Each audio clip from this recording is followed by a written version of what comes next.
Marcus Chen had always prided himself on being a model homeowner. In the 12 years since he moved into Willowbrook Estates, his lawn had never exceeded the HOA's mandated 2.5-inch grass height. His mailbox gleamed with fresh paint every spring, and his garbage cans disappeared behind his garage door within 30 minutes of collection, exactly as the neighborhood covenants required. So when he found the certified letter from the Willowbrook Estates Homeowners Association tucked behind his storm door on that crisp October morning, Marcus assumed it was just another reminder about the upcoming annual meeting or perhaps a notice about holiday decoration guidelines. He certainly didn't expect to find a $500 fine notice that would ultimately change not just his life, but the entire power structure of his supposedly perfect suburban neighborhood. Violation of Section 4.7. Unauthorized vehicle storage, Marcus read aloud, his coffee growing cold in his hand. The words seemed to swim on the page as his disbelief mounted. Fine amount, $500. Payment due within 14 days to avoid additional penalties. He stepped outside and walked around his property twice, searching for whatever unauthorized vehicle had apparently offended the all-seeing eyes of the HOA board. His sedan sat in the driveway where it belonged. His wife Linda's SUV occupied the garage. Their teenage daughter Emma's beat-up Honda Civic, the one that helped her buy with her summer job savings, sat exactly where it had for the past 3 months, in the second garage bay. The violation notice included a photograph, and Marcus stared at it with growing incredulity. The image showed Emma's car clearly visible through their open garage door, with a red circle drawn around it in what appeared to be permanent marker. At the bottom, someone had scrawled "unauthorized commercial vehicle" in angry capital letters. Marcus felt his blood pressure rising as he examined Emma's car more closely. The only thing remotely commercial about it was a small magnetic sign on the door that read "Emma's Pet Walking Service" in cheerful blue letters. A modest advertisement for the dog walking business she'd started to save money for college. The sign was barely 12 inches wide and completely removable. He marched back inside and called the HOA management company, his hands shaking with barely contained fury. After 20 minutes on hold listening to instrumental versions of 80s pop songs, a bored-sounding woman named Cheryl finally picked up. "I'm calling about a ridiculous fine," Marcus began, forcing his voice to remain level. "You're trying to charge me $500 because my daughter has a small business sign on her car." "Sir, the HOA covenants clearly state that no commercial vehicles are permitted in Willowbrook Estates," Cheryl replied in a tone that suggested she'd had this conversation 1,000 times before. "Your daughter's vehicle qualifies as commercial due to the signage. It's a magnetic sign," Marcus practically shouted. "She removes it when she's not working. And she's 17 years old walking dogs for pocket money, not running some major corporation out of our garage. I understand your frustration, Mr. Chen, but the board's decision is final. The covenants don't specify the size or nature of commercial signage. Any commercial use violates Section 4.7. B. You can appeal to the board at next month's meeting, but the fine stands until then." Marcus hung up without another word, his mind racing. In 12 years of homeownership, he'd never questioned the HOA's authority. He paid his dues, followed their rules, and trusted that the system worked fairly for everyone. But as he stared at that $500 fine notice, something fundamental shifted inside him. He was about to discover just how deep the corruption in Willowbrook Estates really ran, and he was going to make sure everyone responsible paid dearly for their abuse of power. What the HOA board didn't know was that Marcus Chen wasn't just a mild-mannered accountant who happened to live in their neighborhood. He was also a man who knew exactly how to research property records, municipal laws, and legal loopholes, and he was about to put those skills to very creative use. The next morning, Marcus called in sick to work for the first time in 3 years. He had research to do, and something told him this was going to take more than a lunch break to unravel. Armed with his laptop, a notepad, and the kind of methodical determination that had made him one of the most thorough forensic accountants in the city, Marcus began his investigation. His first stop was the county clerk's office website, where property records dating back 50 years were digitized and searchable. What he found made his jaw drop.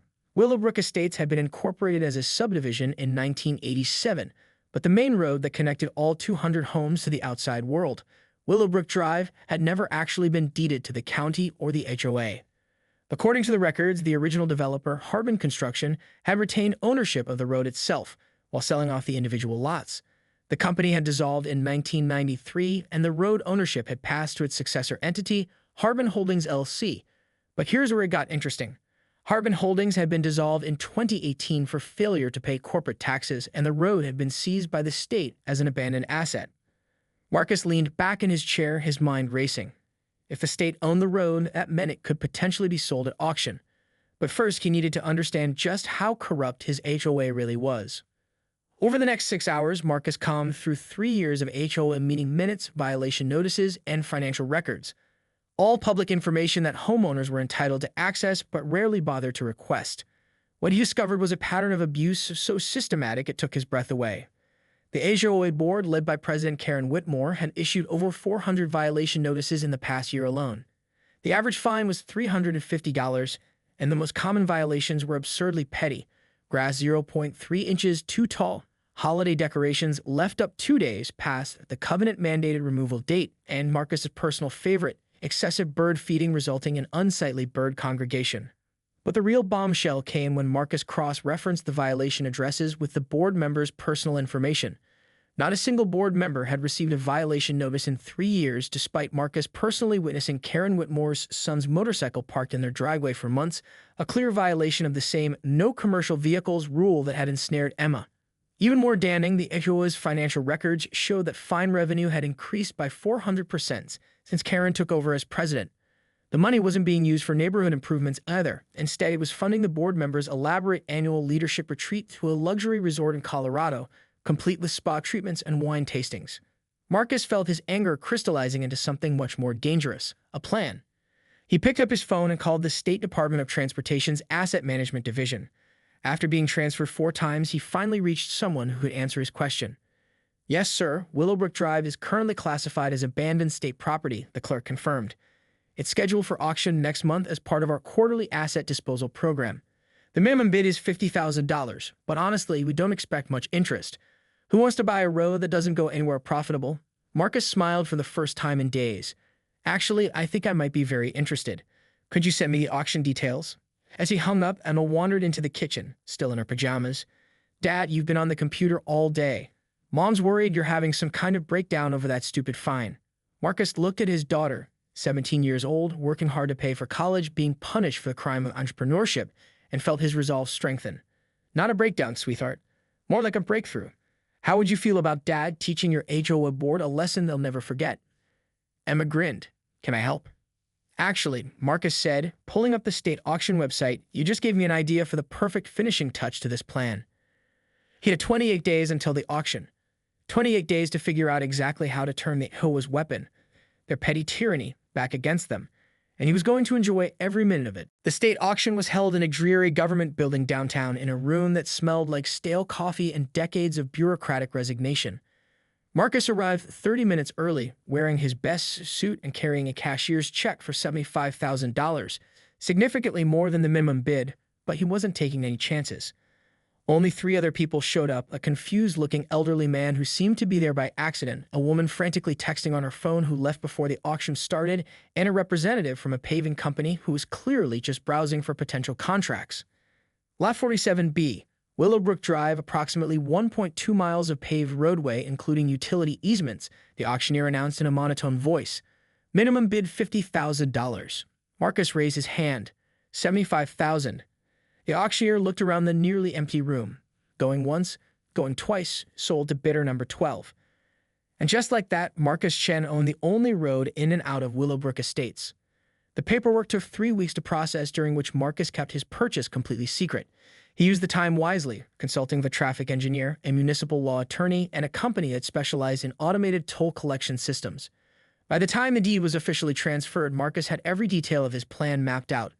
The first thing he did was install a professional surveyor's sign at both ends of Willowbrook Drive. Private roadway, property of CHEN Holdings LLC, authorized vehicles only. He followed this with small, tasteful toll booths at each entrance, complete with electronic sensors and cameras that could read license plates automatically. The neighborhood erupted.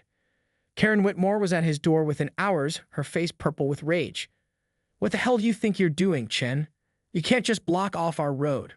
Marcus opened his door wider, revealing Emma sitting at the kitchen table with a calculator and a stack of papers. "I'm not blocking anything, Karen. I'm simply charging a modest access fee for use of my private property. Emma's been calculating the toll structure all morning. Haven't you, sweetheart?" Emma looked up with an innocent smile. "Hi, Mrs. Whitmore. Dad and I decided that since this is a commercial road serving 200 homes, we should charge commercial rates. We're thinking $50 per trip for residents, and since you drive to your law office downtown twice a day, that would be about..." She made a show of consulting her calculator. $700 per week just for you. Karen's mouth opened and closed like a fish. This is ridiculous. You can't charge us to use our own road. Actually, Marcus said, pulling out a folder thick with legal documents, I absolutely can. I own the road fee simple, which means I have complete control over access. The previous developer never dedicated it to public use, so there's no legal requirement for me to provide free access. My attorney assures me everything is completely legal. I'll sue you into the ground, Karen shrieked. Marcus shrugged. That's your right. Of course, while you're suing me, you'll still need to pay the tolls if you want to get to work. Or you could always walk the 3 miles around the back of the subdivision to reach the county road, assuming you can get permission to cross the private properties between here and there. Word spread through the neighborhood like wildfire. Marcus's phone rang constantly, but he let every call go to voicemail. The messages ranged from confused to furious to desperately pleading. Several neighbors tried to sneak around the toll booths only to discover that Marcus had installed motion sensors and cameras that automatically billed their registered addresses. The best part was the HOA board's emergency meeting 3 days later. Marcus watched from his front window as Karen, board treasurer Bob Mitchell, and secretary Janet Torres stood outside the community center, unable to get inside because they have to pay $50 each just to drive there. Emma joined him at the window, grinning. Dad, I think Mrs. Patterson from down the street is trying to pole vault over the toll booth.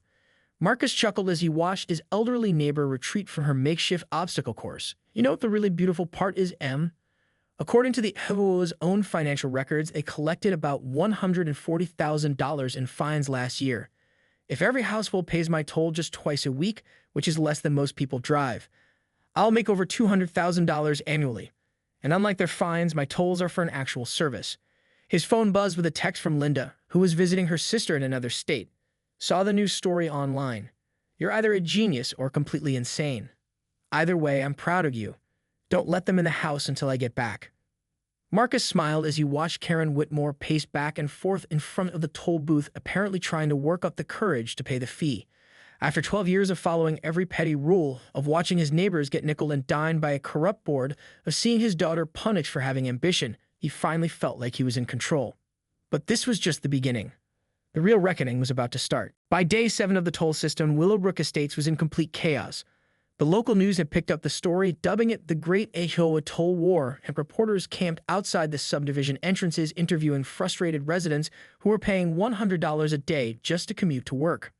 Marcus had collected over $28,000 in toll fees, but more importantly, he'd exposed the HOA's complete lack of actual power. Karen Whitmore's attempts to rally legal support had backfired spectacularly when 3 different law firms told her the same thing Marcus' attorney had. The road purchase was completely legal, and the HOA had no standing to challenge it. The breaking point came when old Mr. Henderson from Maple Street had a heart attack.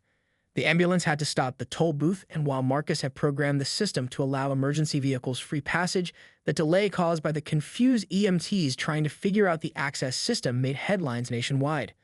Man's revenge against HOA nearly kills neighbor, screamed the local paper, though they buried the fact that Henderson recovered fully and the delay was only 90 seconds.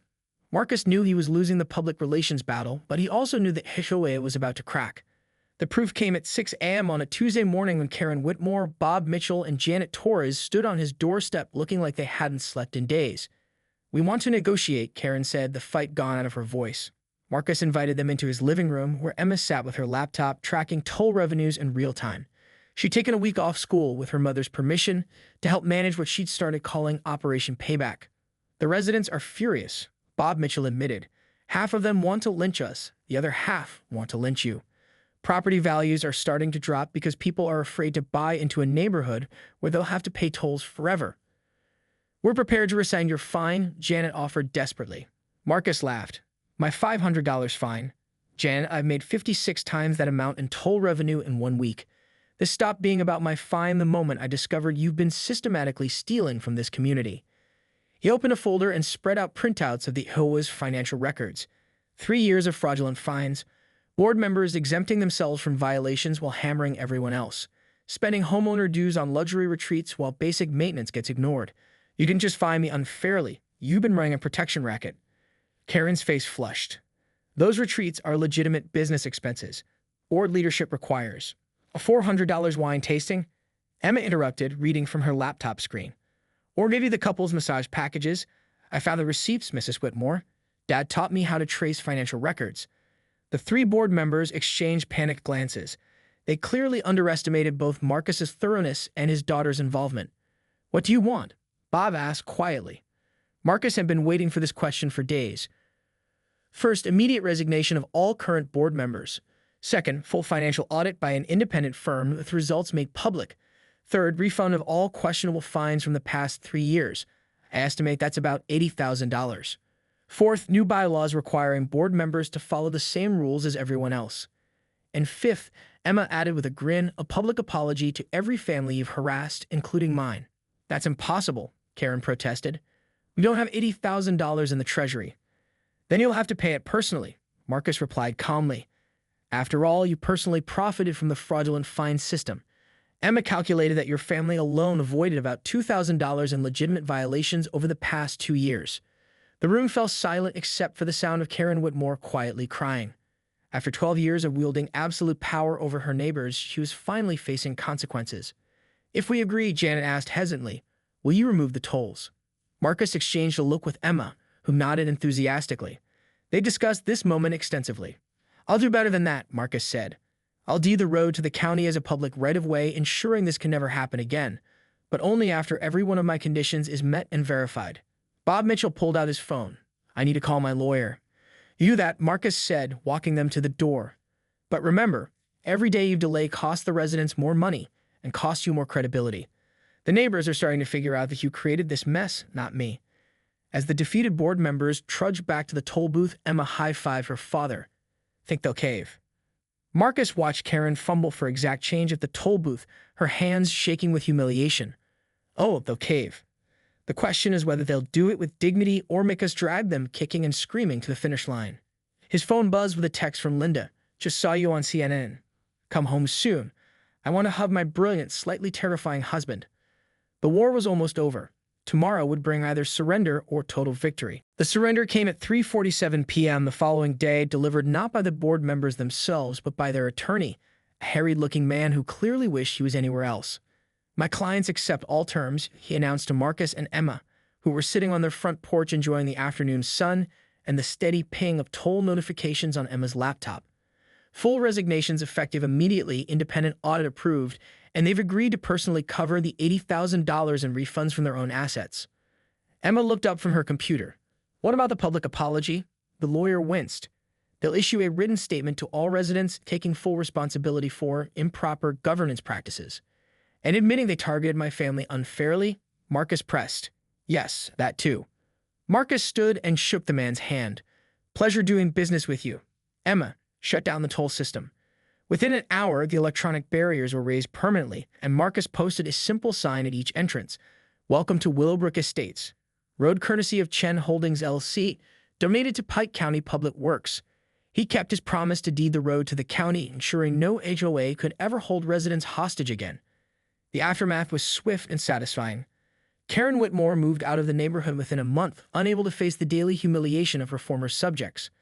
Bob Mitchell tried to stay but eventually relocated after someone anonymously sent copies of the fraudulent fine documentation to his employer's ethics board. Janet Torres, who had been the least involved in the corruption, remained in the neighborhood and actually apologized personally to Marcus and Emma. The independent audit revealed even more corruption than Marcus had initially uncovered. The board had been skimming money for years, not just through excessive fines, but through inflated maintenance contracts with companies they had personal relationships with. The total recovery for the community exceeded $120,000. But the real victory came 6 months later at the first meeting of the new democratically elected HOA board. The community had learned their lesson about unchecked authority, and the new bylaws Marcus had helped draft included term limits, mandatory financial transparency, and a clause requiring board members to follow the same rules as everyone else. Emma, now 18 and headed to college in the fall, had parlayed her experience into a small consulting business helping other communities audit their HOA finances. Her first client was a subdivision 3 towns over where residents suspected their board was embezzling landscaping funds. "I learned from the best," she told the local news reporter who was doing a follow-up story on the toll road revolt. "Sometimes you have to fight fire with fire, but you also have to know when to stop before you burn down the whole forest." Marcus returned to his normal routine, but with one significant change. Every morning when he walked out to get his newspaper, he paused at the spot where his toll booth had stood and smiled. The road was free, the neighborhood was peaceful, and his grass was exactly 2.4 inches tall, not because some petty tyrant demanded it, but because that's how he liked it. The best part came a year later when the new HOA board voted to install a small plaque at the main entrance. It read, "Willowbrook Estates, a community that learned the difference between leadership and tyranny, thanks to the Chen family's stand for justice." Emma suggested they add her pet walking business logo to the bottom, but Marcus thought that might be pushing their luck. Some victories, he learned, were best savored quietly. As for the original $500 fine that started it all, Marcus never paid it. The new board voted unanimously to dismiss all fines issued during the Whitmore era, as it came to be known. They also passed a resolution requiring that any future commercial vehicle policies include reasonable exceptions for teenage entrepreneurs. Marcus kept the violation notice framed in his office not as a reminder of injustice, but as proof that sometimes the smallest spark can ignite the biggest change. And every time Emma called from college to tell him about another HOA she was helping reform, he knew that the real lesson of Willowbrook Drive wasn't about revenge. It was about refusing to let bullies win, no matter how official their letterhead looked.